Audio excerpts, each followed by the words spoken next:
Hello, TheLadyKeziah here. You know, when you meet people is broad. When you meet someone, or probably you are even with someone in marriage, in a love life, and you desperately want to see a future in them, a future that can never happen. I hear people say, no two people are incompatible, meaning regardless of who we are and who other people are, we can still make a life together. Well, there's an element of truth in there. But you see, unless you don't care about your life, unless you don't want to live a meaningful life, but if you want to live, move, and have your being as ordained, then you cannot just do life with anybody. So if you watch my series on marriage, you understand where I've arrived as of now. When compatibility becomes a problem. Remember my first book, Getting Married and Staying Married. The getting married many a time is smooth, but the staying married, when you are stuck, because uchia and you desperately want to see a future in someone, a future with you, a future that can never happen. What do you do when your blueprint doesn't match the ground? What do you do? Let's have a conversation. TheLadyKeziah is my name. I address the difficult yet necessary conversations we are supposed to have. But many a time we don't until something tragically happens. There is a specific quiet agony in being the only architect working on a building that will never be finished. It happens when you look at a person and see not who they are, but give a high definition rendering of who they could be. You see their potential. You see the potential, the what if, and the if only. You desperately want to see a future with them. But the hard truth, after working with people more than 2 decades, the hard truth is that you are trying to build a palace on a ground that was never meant to support the weight. Yeah, I've already told you. I address the difficult yet necessary conversations, so just follow along. Let's consider the following, and in the comment section, let me know what resonates with you or what you also want to add your perspective. Number 1, the architecture of a mirage. When we desperately want to see a future in someone, we are often engaging in a form of creative fiction. We take the 3 or 4 good traits they possess and use them as the entire foundation. Oh, he's like this, she's like this. What about the others? And then we are in the projection trap and the social currency fallacy. You aren't falling in love with the person there. You are falling in love with your own capacity to improve them. You can't improve anybody in this life. That is the projection trap, when you are not with them for their reality, but for their potential. Sometimes we want the future to happen because we've already invested so much currency, time, youth, reputation, that admitting is a dead end feels like a bankruptcy we can't afford. Deep things here, right? Let's move on. In reality, a relationship is a structural partnership If one person is holding the blueprints and the other doesn't even have a shovel, the building is a hallucination. Should I repeat? If one person, if your partner, if you are holding the blueprints and the other person doesn't even have a shovel, and you see you are building, that building is a hallucination. Number 2, the cognitive dissonance of potential. We often mistake change for growth. We think if we laugh enough, if we do a little more, if we wait enough, or dress that part well enough, the other person will eventually wake up. Nevertheless, potential is like a seed. It requires specific soil and consistent watering from the inside. From the inside, it has to come from within, not your push.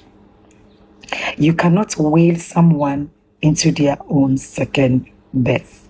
If you haven't watched my video, We Are Born Twice, you wouldn't understand the second birth. It's on my profile. Please look for it and watch it. We are born twice. If they are not an active agent in their own reinvention, your vision for the future is simply a burden that they never asked to carry. They never asked you to carry that burden. If I were in my coaching class, I would have given you a funny formula right now. Yeah. Everybody that sees that formula laugh until realization hits them. And that is expectation into bracket potential minus reality into bracket action equals to despair. When the gap between the person you see in your head and the person standing in front of you, the person you are living with, becomes too wide, the structure of your own mental health begins to crack. Should I repeat? When the gap between the person you see in your head and the person standing in front of you, the person you are living with, the person you have decided to do life with,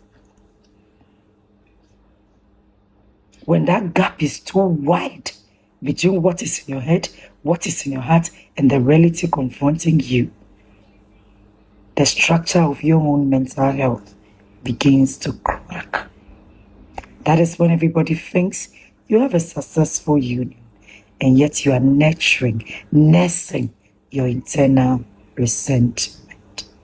Number 3, the grief of the unlived life. The hardest parts of realizing a future can never happen isn't losing the person. No. It is losing the version of yourself you were going to be in that future. You would be mourning the mother you would have been with them, or the father, the parent you would have been with them. You'll be mourning the partner who finally felt seen. You'll be mourning the peace you thought was just around the corner. This is where the married single trap is most dangerous. My upcoming book, The Married Single, will bless your soul. You stay in a physical presence of someone while your heart lives in a future that doesn't exist. Should I repeat? You stay in a physical presence, the physical home of someone, whilst your heart lives in a future that doesn't exist. You are effectively a tenant in a haunted house. living with the ghost of a what if. Number 4, reclaiming the architect's pen. The moment you stop trying to force a future into a person who cannot hold it is the moment you own life. You own your own life and begin to live. Should I repeat? The moment you stop trying, you stop forcing a future into a person who cannot hold it, is the moment your own life truly begins. This is the pivot. Remember the pivot? This year, I've done some amazing, insightful videos. Please visit my profile and watch them. You would have to audit the ground by stopping looking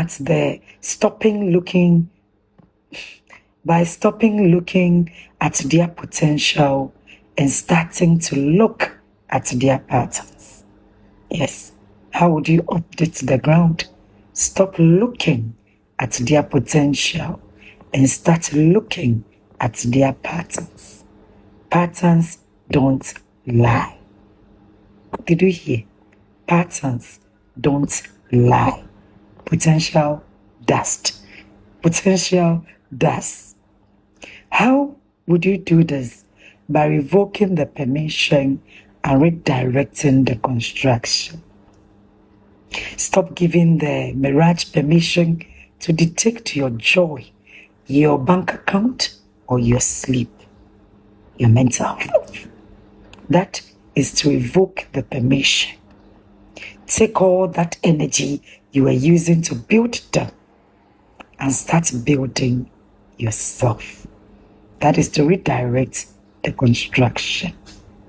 My final insight on this is that reinventing your life requires the brutal honesty to admit when a project is unfeasible. Should I repeat? Reinventing your life requires the brutal honesty. The honesty to admit when a project is unfeasible. It is not a failure to walk away from a building that cannot stand.